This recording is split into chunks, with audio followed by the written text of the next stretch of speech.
우리는 오늘부터 이제 하반기를 맞이하여서 우리 Through the Series로 램프 앤 라이트 시리즈로 우리가 성경을 더 깊이 바라보는 이제 그 두 번째 시점에 다가왔습니다. 우리 상반기 때는 창세기와 출애굽기를 큰 틀 안에서 보았다면 이번 하반기 때는 누가복음과 사도행전을 더 깊이 들여다보기를 소망합니다.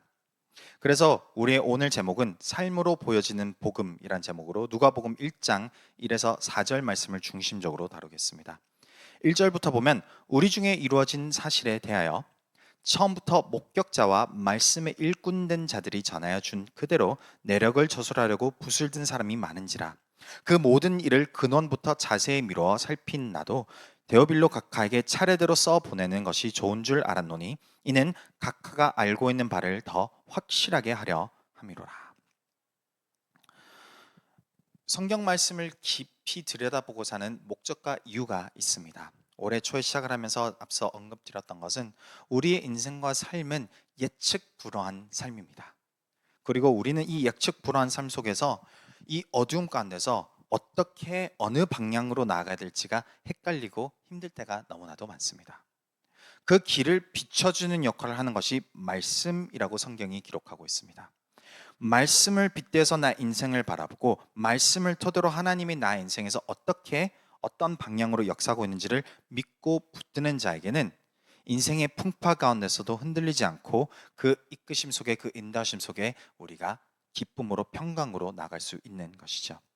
그래서 우리는 창세기 출애굽기를 깊이 살펴보았고 이제 누가복음 사도행전을 살펴보는 것인데 이 누가복음과 사도행전을 고른 목적은 베드로서 3장 18절 이유 때문입니다.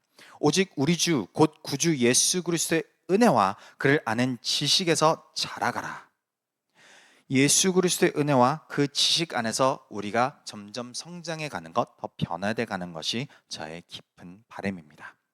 예수를 알면 알수록 나의 마음 가운데 담대함은 더 커지고 그 믿음이 굳건해지고 나의 인생이 하나님의 뜻 가운데서 놀라운 간증의 인생으로 변화되어 갑니다. 나의 인생이 나만 풍성케 되는 것이 아니라 나를 통하여서 많은 영혼들이 풍성한 은혜를 누릴 수 있도록 우리를 인도하여 주시는 것이죠. 그게 하나님의 뜻이자 목적입니다. 그것을 우리가 누릴 수 있는 방법은 무엇입니까? 내가 더 예수님에 대하 알고 깨닫는 그 은혜의 가운데 있을 때 나의 인생에서 우리가 때에 따라 상황에 따라 믿음으로 발을 뗄 수 있는 사람이 되는 줄 믿습니다. 그래서 이번 누가복음 시리즈를 통하여서도 예수 그리스도의 은혜와 지식이 더해지시기를 주님의 이름으로 소망합니다. 이제 제가 왜 누가복음을 골랐는지에 대해서 좀 말씀드리고 싶습니다. 신약 성경의 시작을 보면은 마태, 마가, 누가, 요한 이렇게 사복음서가 등장합니다. 각자 약간 다른 각도에서 예수님의 생애를 그리고 예수님의 가르침을 알려주고 있습니다. 그런데 제가 구체적으로 누가를 고른 이유는 크게 두 가지입니다. 첫 번째는 누가는 유대인들 향해서가 아닌 헬라인들, 그러니 유대의 전통과 그 의식을 잘 알지 못하는 사람들을 위해서 쓰여진 책입니다. 그렇기 때문에 오늘날 우리에게도 누가복음은 우리가 읽어도 그 배경 지식이 딱히 없을지라도 은혜로 다가올 수 있는 책이고요. 두 번째는 누가복음과 사도행전은 같은 저자입니다. 챕터 1, 챕터 2, 볼륨 1, 볼륨 2처럼 연결되어 있는 서신서입니다. 그래서 예수님의 탄생부터 모든 사도들의 사역이 이제 마무리되는 시점쯤에 대한 기록들이 전체 포괄적으로 약 한 70년 가량의 기록이 시제형적으로 이때부터 시작해서 이렇게 왔습니다를 나열하는 뚜렷한 기록이 누가복음이고 사도행전입니다. 그리고 이 누가복음 사도행전을 더하면은 신약 성경의 약 4분의 1 가량의 볼륨이 됩니다. 그럼으로써 우리가 누가복음 사도행전만 다루더라도 신약의 웬만한 내용과 웬만한 우리가 배워야 될 부분들은 그래도 간접적으로나마 다 볼 수 있기 때문에 누가복음 사도행전을 골랐던 것입니다. 그래서 두 번째로는 이 누가복음을 쓴 사람에 대해서 알고 싶습니다. 누가복음을 쓴 사람은 누구이며 이 사람이 어떠한 목적과 이유로 누가복음 또 사도행전을 쓰게 된 것일까? 골로새서 4장 14절을 보면은 누가에 대해서 이렇게 설명이 되어 있습니다. 사랑을 받는 의사 누가와 또 데마가 너에게 문안하느니라. 누가는 의사라고 기록이 되어 있습니다. 의사로서 사도 바울 옆을 지켜 사도 바울의 병을 간호했던 것입니다. 사도 바울은 전체적으로 3차 전도여행까지 다니면서 몸이 망가질 대로 망가졌습니다. 그 몸을 이끌고 사역을 하는 데 있어서 가장 큰 도움이 필요했던 것이 그 몸을 봐주고 돌봐주는 의사였던 것이죠. 그래서 그 여정 가운데 함께 해주었던 의사 또한 누가입니다. 이 누가가 사도 바울의 마지막 서신서를 보았을 때도 기록이 나와 있는데 이렇게 되어 있습니다. 디모데후서 4장 11절에 보면 누가만 나와 함께 있느니라. 디모데후서는 사도 바울이 로마 감옥에서 갇혀 있을 때 쓴 서신서입니다. 마지막에 사도 바울 옆을 지킨 사람은 누가입니다. 사도 바울의 여정을 가장 긴밀히 살펴보았던 것도 누가이고 그 의사적 마인드로 이것을 바라보는 데 있어서 분석형으로 모든 데이터를 자기가 정립하고 흡수하고 깨달았던 사람입니다. 즉 누가복음을 쓴 이 누가는 굉장히 논리정연하게 이것을 시제형으로 언제부터 어디서 어떻게 일어났으며를 기록합니다. 이 당시 누가복음을 받은 사람들은 누가복음의 원독자인 사람들은 누가복음을 보고 이것을 내가 찾아가서 그 말에 그곳에 찾아가서 내가 검증을 하고 싶으면 충분히 검증할 수 있도록 쓰여진 방식이라고 보면 되겠습니다. 그래서 이 누가복음을 디테일하게 쓰인 누가는 무엇 때문에 어떤 이유로 이것을 쓴 것일까? 이것에 대해서 많은 의견들이 있지만 누가복음 1장 3절을 보아할 때 우리가 나름 그 목적을 이해할 수 있을 것입니다. 그 모든 일을 근원부터 자세히 미뤄 살핀 나도 데오빌로 각하에게 차례대로 써 보내는 것이 옳은 줄 알았노니. 전체 복음에 대해서 예수님의 가르침과 생애와 그 가르침을 받고 살아갔던 사도들의 삶을 보고 기록한 내가 이것을 차례대로 시제형으로 처음부터 끝까지 써서 누구에게 보냈는가 해보니 여기 데오빌로 각하라고 기록합니다. 전체 역사를 찾아보면 데오빌로에 대한 내용이 그렇게 많지는 않습니다. 그래서 이 사람이 누구인지 뚜렷하게 어느 포지션에 있는지는 우리가 찾아볼 수는 없겠으나 누가가 마지막 사도 바울의 그 시점 속에서 함께 있었던 의사였던 점과 그리고 이 사도행전이 마지막 쓰여졌을 때 그 사도 바울이 마지막 자기의 코트 트라이얼을 앞두고 이제 아직 죽기 직전까지 있었던 그 내용을 쓴 것을 보아하였을 때에 그리고 이 서신을 적었던 이 편을 적었던 내용을 보았을 때 이것은 간증이자 증거입니다. 감옥에 있는 사도 바울을 대변하는 증거물이 되는 것이죠.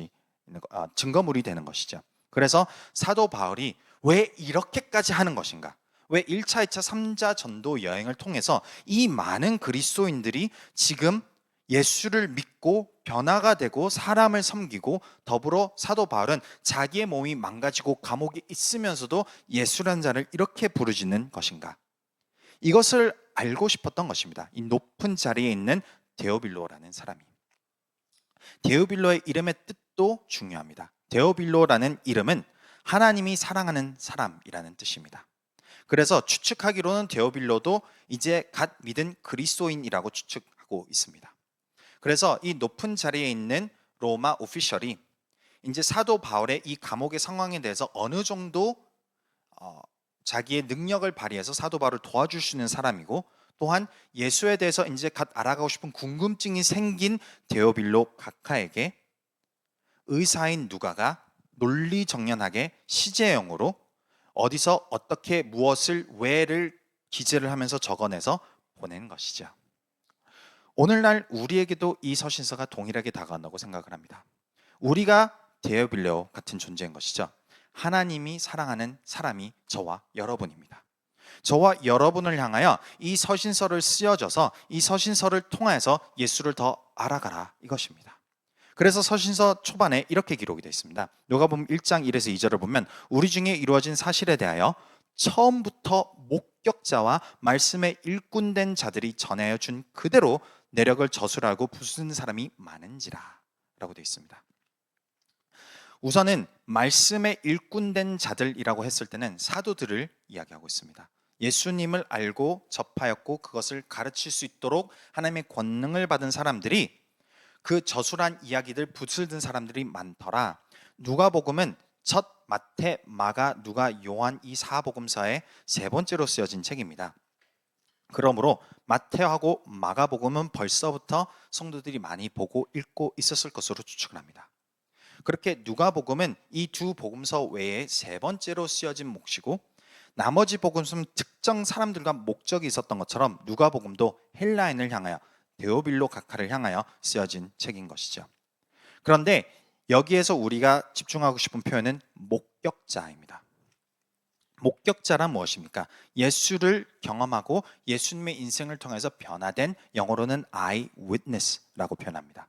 실제 경험한 사람들입니다. 그것을 경험하고 간증으로 그 삶을 살아가고 있는 사람들을 표현하는 것인데, 이것이 헬라어 원어로는 autoptes라는 단어입니다. 이 autoptes 단어에서 유래된 단어가 영어 단어 autopsy, 우리나라 말로는 해부라는 단어입니다. 의사적 용어인 거죠. 메디컬 용어입니다. 그리고 성경에서는 이 단어가 단 한 번 누가복음 1장 2절에 등장을 합니다. 다른 데서 이 목격자나 이것에 대해서 하나님에 대해서 아는 증거인으로서 표현할 때는 이 autoptes라는 단어를 쓰지 않습니다. 유일하게 누가, 의사 누가만 이 autoptes라는 단어를 쓰는 것인데, 그 이유가 있습니다. 의사로서 지금 데오빌로 각하에게 또 오늘날 우리에게 무엇을 요구하고 싶냐면은 autoptes, 이 이야기를 해부해 보아라 이것입니다.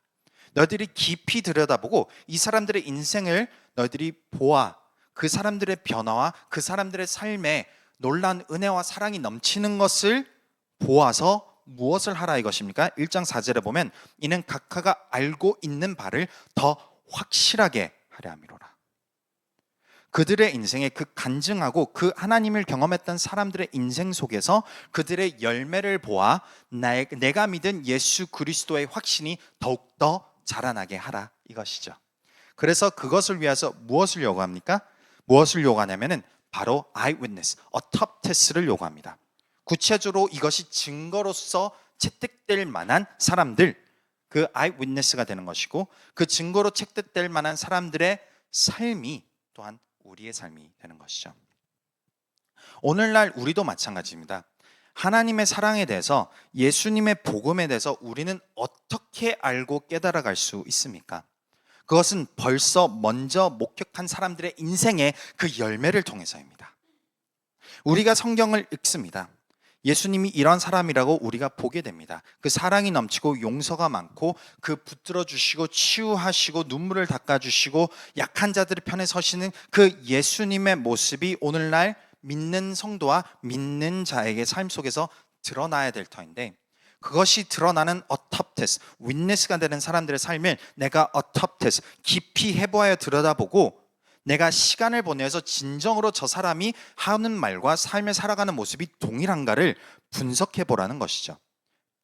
그랬을 때 그 열매가 일치하고 그 말씀이 일치하고 그 사랑이 넘쳐나는 것이 확인되었다면 그로 인하여 내 인생에 내 믿음이 더 성장해 줄 수 있다 이것입니다. 그래서 예수님 또한 마태복음 7장 15에서 20절을 보면 이렇게 기록을 하는데, 거짓 선지자들을 삼가라.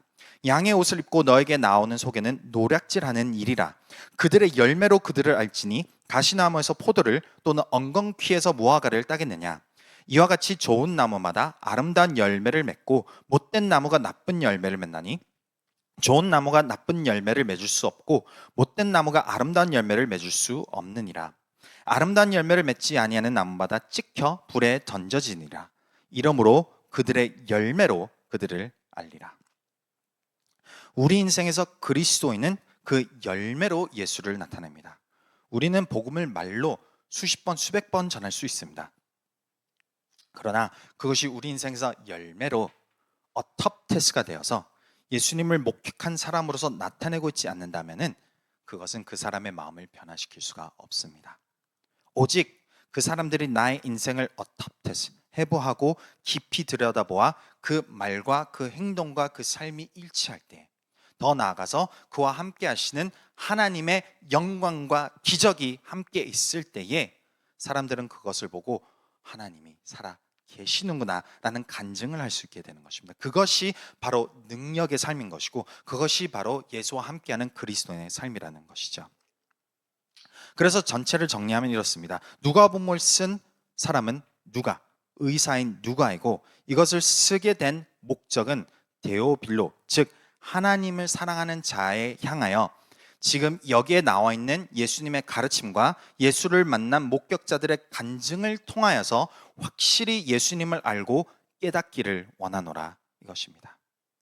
그래서 우리가 이것을 더 깊이 살펴보는 것은 누가복음을 통하여서 여기 안에 있는 그 간증들과 그 어텁테스가 되는 사람들의 삶을 깊이 들여다보아 이것이 과연 가능한 것인가, 이것이 과연 실제인가, 그것을 더 깊이 들여다보고 깨닫는 방법, 그리고 이것을 믿고 따르는 오늘날 그리스도인의 삶을 우리가 함께 들여다보아 내 인생 그리고 내가 나타나는 예수 그리스도가 오늘날 나의 인생 속에서 예수 그리스도의 향기를 나타내고 있는 것인가, 이것을 더 깊이 묵상하고 우리 삶 속에서 드러나기를 소망합니다. 그래서 오늘은 누가복음 1장만 전체 살펴보고 싶습니다. 원래 계획은 1장, 2장이었습니다. 그런데 이거를 쓰다 보니까 2장까지 가려면은 여기서부터 한 1시간, 한 2시간은 해야 될 것 같더라고요. 그래서 1장은 오늘, 그리고 2장은 다음 주에 하도록 하겠습니다. 누가복음을 1장에서 시작할 때 누가는 두 가정을 소개합니다. 첫 번째 가정은 사가랴와 엘리사벳, 두 번째 가정은 요셉과 마리아. 이 두 가정을 소개함으로써 어텁테스를 소개하는 겁니다.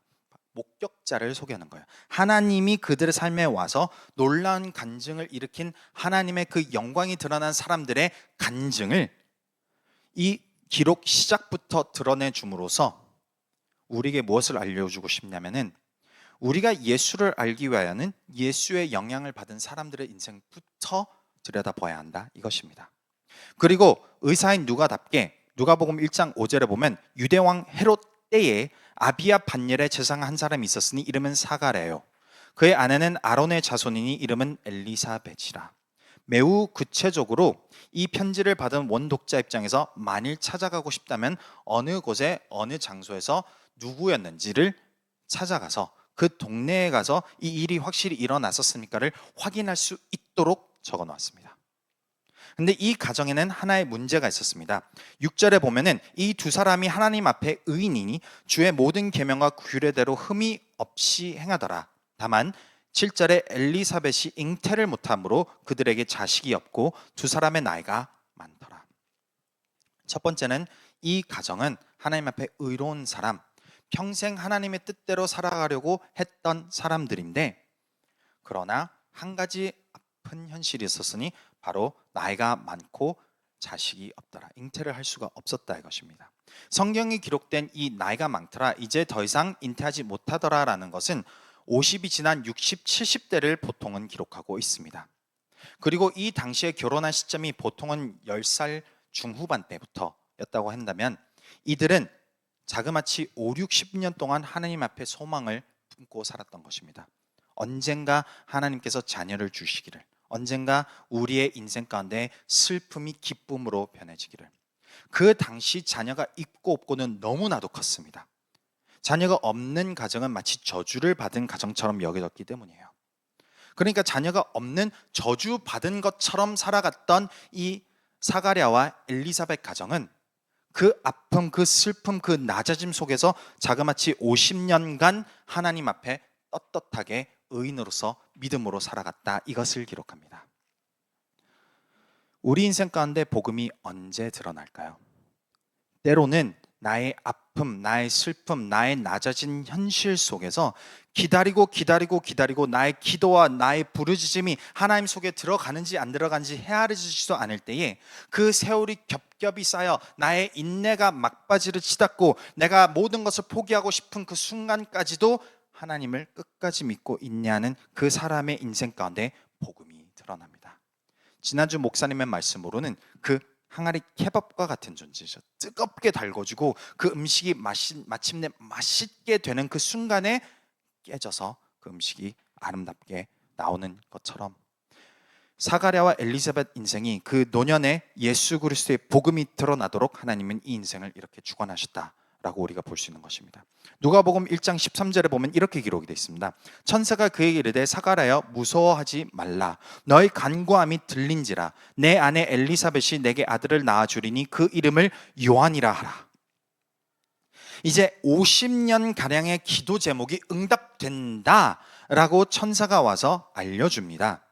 얼마나 놀라운 기쁨입니까? 이 아들 요한은 누구인가? 14절에 보면 너도 기뻐하고 즐거워할 것이요 많은 사람도 그의 태어남을 기뻐하리니 이는 그가 주 앞에 큰 자가 되며 포도주나 독한 술을 마시지 아니하며 모태로부터 성령의 충만함을 받아 이스라엘 자손을 주 곧 그들의 하나님께로 많이 돌아오게 하겠습니다. 그가 또 엘리야의 심령과 능력으로 주 앞에 먼저 와서 아버지의 마음을 자식에게 거스르는 자를 의인의 슬기에 돌아오게 하고 주를 위하여 세운 백성을 준비하리라. 누가는 이것을 접하는 데오빌로에게 지금 구약에 나와 있는 예언을 기록합니다. 17절은 구약에 나와 있는 예언서입니다. 이 예언이 성취가 되는 가정과 사람이 바로 요한, 세례 요한이라는 것이죠. 그러니 지금 하나님이 사가랴에게 무엇을 말씀하십니까? 50년간 낮아져 있던 너의 인생은 예수 그리스도의 그 복음이 전달되는 통로의 목적으로 사용되기 때문이었다라는 것을 알려주십니다. 오늘날 우리 인생에 내가 억울하고 내가 힘겨워하고 남과 비교했을 때 초라해 보이는 인생이 있으십니까? 하나님이 나를 낮추셨다면 그 목적과 이유가 있습니다. 나에게 아픔과 슬픔을 허락하셨다면 그 의도가 있으십니다. 마침내 나를 일으키셔서 내 인생을 통해서 예수 그리스도의 복음이 전해지도록, 그래서 그것이 14절에 보면 너도 기뻐하고 즐거울 것이요 많은 사람도 그것을 통해서 기뻐함이라 라고 14절에 기록이 되어 있습니다. 예수 그리스도의 복음이, 그 기쁨이, 충만함이 나의 낮아짐에서 마침내 나를 들어 세우실 때 드러나기 위하여 하나님은 역사하셨다 이것입니다. 이 놀라운 소식을 들은 사가랴의 반응은 어땠습니까? 18절에 보면 사가랴가 천사에게 이르되 내가 이것을 어떻게 알리오? 내가 늙고 아내도 나이가 많으니이다. 지극히 노멀한 대답입니다. 불가능을 행하시겠다는 하나님의 그 이야기가 들려올 때, 음성이 들려올 때 누가 그것을 가지고 네 주님의 뜻대로 하옵소서 하겠습니까? 불가능합니다. 나이가 들어서 그 노년에 아이를 임신한다는 것 너무 불가능합니다. 사가랴가 이것을 의심하는 것 당연한 이야기입니다. 우리 인생에 하나님의 뜻을 이루신다고 했을 때는 하나님은 마치 불가능할 것만 같은 이야기를 가지고 다가옵니다. 그리고 우리에게 물어보십니다. 내가 이렇게 행할 것을 너는 믿느냐? 믿어지기 어렵습니다. 사가랴는 그것을 우리에게 보여줍니다. 그러면서도 감사한 것은 무엇인지 아십니까? 사가랴가 믿지 않았기 때문에 하나님이 사가랴를 버리고 다른 사람을 택했다 이렇게 기록하지 않습니다. 믿지 않았으나 신실하신 하나님은 사가랴와 그 가정을 통해서 역사하시기를 벌써 기획하셨으므로, 그렇게 뜻하셨으므로 그 믿음이 없음도 사용하셨다는 것을 보여줍니다. 19절에서 20절을 보면 천사가 대답하여 이르되 나는 하나님 앞에 서 있는 가브리엘이라. 이 좋은 소식을 전해 내게 말하라고 보내심을 받아노라. 보라, 이 일이 되는 날까지 내가 말 못하는 자가 되어 능히 말을 못하리니 이는 내가 내 말을 믿지 아니함이거니와 때가 이르면 내 말이 이루어지리라 하더라. 마치 퍼니시먼트 같잖아요. 아닙니다. 믿어지지 않기 때문에 하나님이 더 큰 은혜를 부어주셔서 더 이것을 이해하고 깨달을 수 있도록 기적을 행하신 겁니다. 사가랴가 임신의 소식을 듣고 이제 그 하나님의 뜻을 듣고 말이 막혀버립니다. 그러고 나서 엘리자벳이 임신을 하고 9개월이 지난 후에 아이를 낳게 됩니다. 그동안 부부는 한마디도 이야기를 하지 못합니다. 분명 사가랴에게 이름이 밝혀졌습니다. 요한이라고. 그러나 엘리자벳에게는 이름이 밝혀지지 않은 시점입니다. 그런 상황에서 누가복음 1장 57절에 보면 이렇게 기록을 합니다. 엘리자벳의 해산할 기한이 차서 아들을 낳으니 이웃과 친족이 주께서 그를 크게 긍휼히 여기심을 듣고 함께 즐거워하더라. 첫 번째 기적, 노년에 아이를 잉태케 하신 하나님의 놀라운 은혜가 지금 눈앞에 보여졌더라 이것입니다. 59절 8일이 되매 아이를 할례하러 와서 그 아버지의 이름을 따라 사가랴라 하고자 하더니 그의 어머니가 대답하여 이르되 아니라 요한이라 할 것이라 하매. 원래 그 당시 풍습은 아버지의 이름을 따르거나 적어도 친척의 이름을 따르는 것이 풍습이었습니다. 새로운 이름을 지어 넣는 것은 말도 안 되는 것이었습니다. 풍습과 사회 방법에 어긋나는 이야기였던 것이죠. 61절에 보니 그들이 이르되 내 친족 중에 이 이름으로 이름한 이가 없다 하고, 요한이라는 이름을 쓴 자가 한 명도 없는데 왜 굳이 요한의 이름을 고집하느냐? 마치 무엇이 문제입니까? 사가랴 말도 못합니다. 물어볼 수도 없습니다. 답답한 나머지 그래서 62절에 가서 아버지께 몸짓하여 무엇으로 이름을 지으려 하는가 물으니, 어떻게든 의사소통이 되어서 이 아이의 이름이 무엇입니까? 라고 손짓 발짓해서 그 이야기를 전달했더니 63절에 그가 서판을 달라 하여 그 이름을 요한이라 쓰매 다 놀라웠더라. 믿지 못한 사가랴의 그 불신 가운데 하나님은 어떻게 사용하십니까? 불신마저도 변화시켜서 간증으로 사용하십니다. 우리 인생도 마찬가지입니다. 내가 하나님한테 붙들려 있다면 하나님이 나를 이렇게 불가능을 가능케 하실 것이다라는 역사를 말씀하실 때, 아니면 그렇게 이끌어 가실 때 나는 불신으로 가득 찰 수 있습니다. 그럼에도 불구하고 하나님의 뜻은 우리 인생에 이루어집니다. 그리고 나의 불신은 더 큰 간증으로 이렇게 하나님이 역사를 하십니다. 그래서 64절에 보면 이에 그 입이 곧 열리고 혀가 풀리며 말을 하여 하나님을 찬송하니, 이 요한이라는 이름이 밝혀지는 순간 그 입에 치유가 임합니다. 그래서 하나의 놀란 간증도 어마어마했겠지만 지금 이 사실이 세 번의 간증으로 그 임신과 이름이 일치함과 말문이 트이는 간증이 모든 사람들을 놀랍게 한 것입니다. 그러므로서 사가랴와 엘리사벳 가정에 하나님이 무엇을 허락하십니까? 예수 그리스도를 오게끔 하는 그 복음의 통로가 되는 것이죠. 누가복음 1장 65에서 66절을 보면 이렇게 기록이 되어 있습니다. 그 근처에 사는 자가 다 두려워하고 이 모든 말이 온 유대 산골에 두루 퍼지매.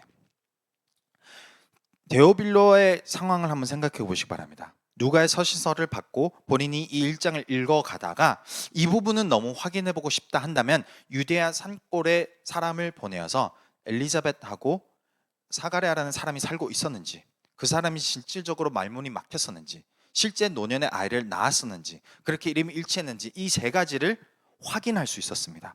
이 세 개 중 하나라도 틀렸다면 이것은 거짓이 되는 것이죠. 그런데 그것이 확인될 수 있도록 누가가 썼다는 것입니다. 그리고 66절에 보면 듣는 사람이 다 이 말을 마음에 두며 이르되 이 아이가 장차 어떻게 될까 하니 이는 주의 손이 그와 함께 하심이로라.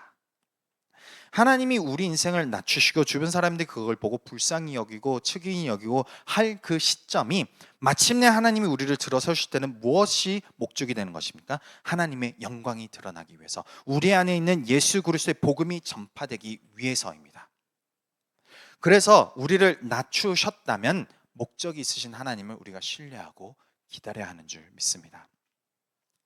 요한복음에 보면은 태어날 때부터 장님이었던 사람이 있습니다. 태어날 때부터 장님이었던 이 사람이 사람들 보아하니 너무나도 불쌍한 것입니다. 평생 부모의 도움, 주변 사람의 도움을 통해서 먹고 살 수밖에 없는 이 인생이었습니다. 얼마나 불쌍했습니까? 그 사람에 대하여 요한복음 9장 1에서 3절 이렇게 기록합니다. 예수께서 길을 가실 때 날 때부터 맹인 된 사람을 보신지라. 제자들이 물어 이르되 랍비여 이 사람이 맹인으로 난 것이 누구의 죄로 인함이니까? 자기니까 그 부모이니까. 우리의 인생을 탓할 때 보면은 남을 탓하거나 나의 팔자를 탓하거나 나의 죄를 탓하거나 하기 마련입니다. 내가 낮아진 것이 나의 죄로 인한지, 내가 낮아진 것이 어떤 외부의 영향 때문인지, 우리 인생을 낮추시는 것은 하나님은 다른 이유를 설명하지 않습니다. 유일하게 설명하는 것은 무엇인지 아십니까? 3절에 보면 예수께서 대답하시되 이 사람이나 그 부모의 죄로 인한 것이 아니라 그에게서 하나님이 하시는 일을 나타내고자 하심이라. 예수를 믿는 순간부터 우리 인생은 예수님의 손에 붙들려 있습니다. 그리고 우리는 예수님의 뜻대로 우리 인생을 이끌어 나가십니다. 그렇게 하나님은 우리를 하나님의 뜻대로 사용하실 때 때로는 사가랴와 엘리사벳처럼 우리를 낮추십니다. 슬픔을, 그리고 힘겨움을, 안타까움을 경험케 하십니다. 그 이유는 이 삶 가운데 마침내 드러나실 하나님의 복음이 우리 인생에서 찬란하게 빛나게 하기 위함인 것이죠. 그래서 로마서 8장 28절에 보면 우리가 알거니와 하나님을 사랑하는 자 곧 그의 뜻대로 부르심을 입은 자들에게는 모든 것이 합력하여 선을 이루느니라. 이 사실을 우리는 잊어버리지 말아야 합니다. 우리가 하나님의 온전한 목격자 어텁테스로서 하나님이 우리 인생에서 역사하시는 그 간증들이 나타나는 그 시점은 낮아졌다가 높아질 때입니다.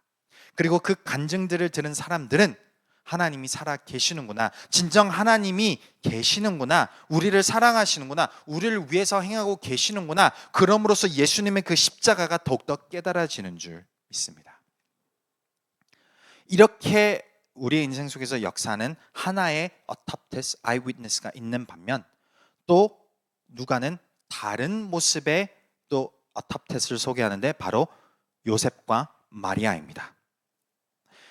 누가복음 1장에서 나오는 요셉과 마리아는 바로 처녀 마리아, 예수님의 동정녀 마리아를 표현하고 있습니다. 어린 나이 때 아직 남편을 알지 못하는 시점에서 예수 그리스도를 잉태한 마리아의 이야기를 자세히 기록을 합니다. 그리고 신기하게도 마리아의 초점만 가지고 이야기를 합니다. 마태복음에서도 동정녀 마리아 얘기를 자세히 기록을 하지만 그 기록에서는 요셉 기록도 마리아의 기록도 자세히 기록하는 반면 누가복음에서는 마리아의 초점에서만 이야기를 둡니다. 그리고 마리아의 믿음의 고백에서만 초점을 둡니다. 그래서 제가 이것을 한번 보여드리겠습니다. 누가복음 1장 26에서 35절 보면 이렇게 기록이 되어 있습니다.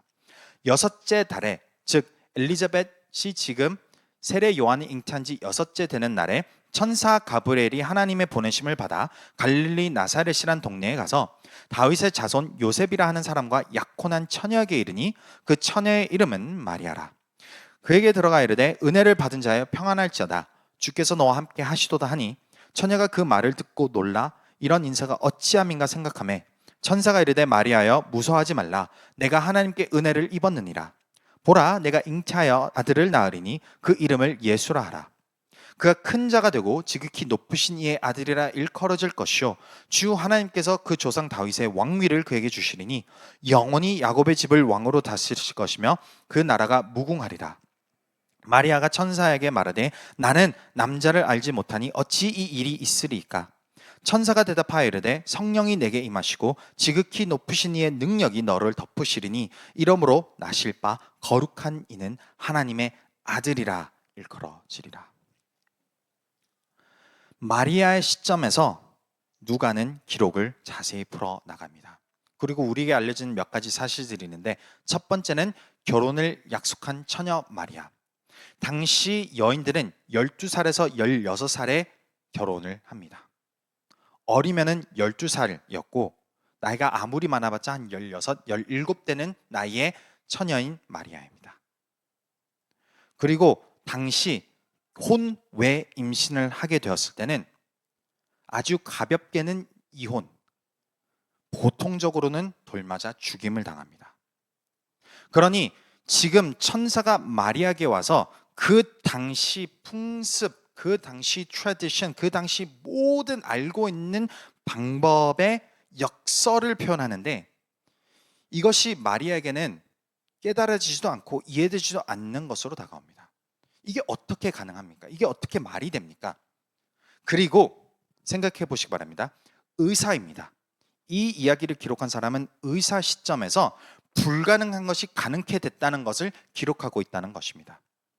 그럼으로써 누가가 마리아를 통해서 우리에게 알려주고 싶은 것은 무엇입니까?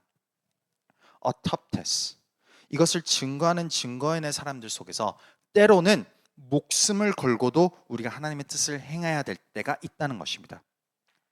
사도 바울이 지금 그 옆에서 자기의 목숨을 내어주면서까지 로마 감옥에 갇혀 있지 않습니까? 이것을 위해서 지금 데오빌로 각하에게 지금 이것을 증명을 하기 위해서, 간증을 하기 위해서 누가가 지금 쓰고 있지 않습니까?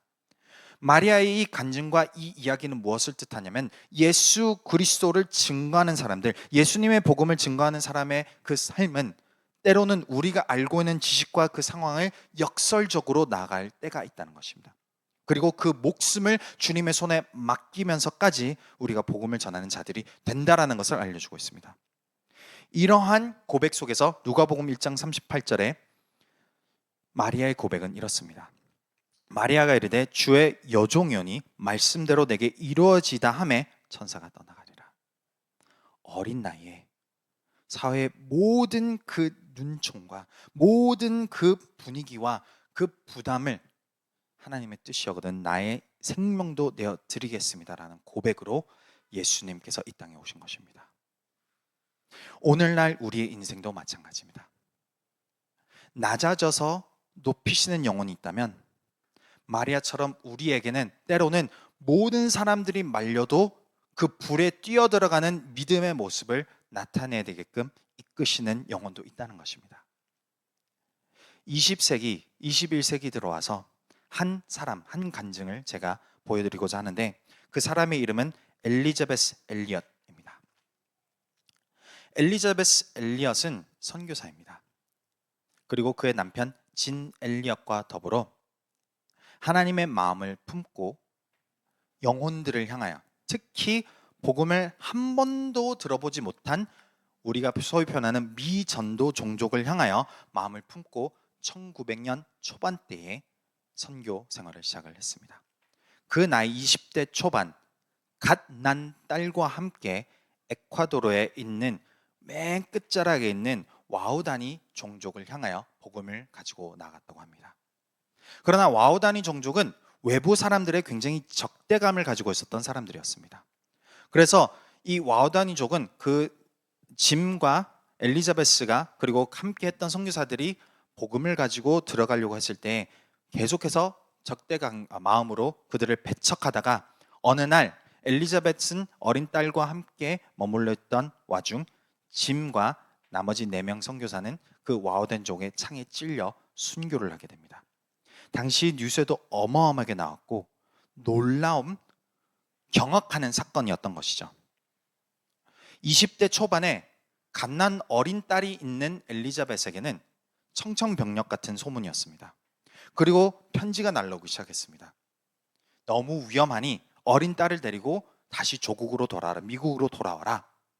다시 선교를 갈지언정 지금 이 상황에서는 피해서 돌아오는 것이 맞다. 수많은 사람들이 연락을 와서 가족들, 친척들이 연락 와서 친구들이 연락 와서 빨리 피신을 하여라 라고 이야기했던 것이죠.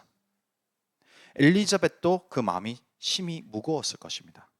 그런데 그의 마음 가운데 나중에 이 책을 써서 고백하는 것이 무엇이냐면은 하나님의 예수 그리스도의 사랑이 너무 뜨겁게 끓어올랐다는 것입니다. 마리아의 고백처럼 주님께서 원하시면 주님의 뜻대로 하여 주시옵소서라는 그 고백과 함께 와우다니족을 용서하기로 마음먹고 어린 딸을 데리고 종족을 찾아 들어갔습니다. 책의 이야기로 하면 아직 남편의 피가 마르지 않은 시점에서, 그러니 남편이 죽고 얼마 안 돼서 그 아내가 딸을 데리고 들어갔다는 이야기인 것이죠. 와우다니 종족도 이것은 전혀 이해가 되지 않은 상황이었습니다. 보통 보복과 복수의 마음을 가지고 들어오는 사람들이 있었겠지만 그렇게 남편을 죽이고도 사랑으로 품고 들어오는 사람은 엘리자벳이 처음이었던 것입니다. 그렇게 그의 마음의 문이 열리고 마음이 녹여지고 아까 사진을 본 것처럼 엘리자벳은 그곳에서 그 언어와 그 문화를 습득하면서 복음을 전하기 시작합니다. 학교를 열고 아이들을 가르치고 마치 엄마로서 모든 부족의 사람들을 케어를 해주기 시작합니다. 어린 딸과 함께. 그렇게 그 와우다니족은 이 엘리자벳의 중심과 믿음으로 통하여 복음을 받게 된 것입니다. 오늘날 우리의 인생도 마찬가지입니다. 때로는 하나님이 마리아처럼 아니면 엘리자벳 엘리엇처럼 모두가 만류하는 그 일을 하나님이 걷게끔 하실 때가 있습니다. 무엇 때문에 하나님은 그 만류하는 길을 걷게끔 하십니까? 나의 그 희생과 내 목숨을 하나님께 내어드리는 그 믿음의 발걸음을 통하여서 내 안에 있는 그리스도, 그 찬란한 빛이 그 복음이 드러나게끔 하시기 위해서입니다. 갈라디아서 2장 20절을 보면 내가 그리스도와 함께 십자가에 못 박혔나니 그런즉 이제는 내가 사는 것이 아니요 오직 내 안에 그리스도께서 사시는 것이라. 이제 내가 육체 가운데 사는 것은 나를 사랑하사 나를 위하여 자기 자신을 버리신 하나님의 아들을 믿는 믿음 안에서 사는 것이라. 사도 바울의 이 고백, 엘리자벳 엘리엇이 동일한 고백이 된 것이고 마리아도 동일한 고백이 된 것입니다. 예수 그리스도를 위해서 사는 인생이 된 것이죠. 사랑하는 성도 여러분, 오늘 전체 말씀을 정리해 드리겠습니다. 누가복음이 오늘날 우리에게는 어떠한 방법으로 다가옵니까? 우리는 이 누가복음이 쓰여진 데오빌로와 같은 동일한 존재입니다. 하나님이 사랑하는 자, 하나님이 사랑하는 자를 향하여 우리가 이 복음을, 누가복음을 듣고 헤아리고 깨달으면서 무엇을 하기를 원하는가? 그 간증을 하는 사람들, 어텁테스, 목격자의 사람들을 또한 어텁테스, 해부하고 깊이 들여다보아서 그 인생이 과연 예수님의 가르침과 동일한지, 예수님의 말씀이 드러나고 있는지, 그 복음이 나타나는지를 한번 들여다보아라. 특히 1장에 나오는 엘리자벳, 사가랴, 그리고 마리아, 요셉의 인생처럼 내가 낮아져 있고 누가 봐도 실패한 인생을 들어 올리시는 하나님의 놀란 은혜의 그 간증, 또는 누가 봐도 죽음의 그 길을 걸어가는 그 길을 하나님의 뜻이거든 걷겠습니다 하는 그 믿음, 이러한 사람들의 삶을 들여다보고 그 사람들의 그 믿음의 열매를 봄으로써 예수 그리스도를 더 알기를 원하노라. 이것이 누가복음이 오늘날 우리에게 다가오는 목적입니다. 또한 그와 더불어 우리도 그 어텁테스가 되는 것입니다. 우리도 예수 그리스도 은혜를 목격한 사람이 되는 것입니다.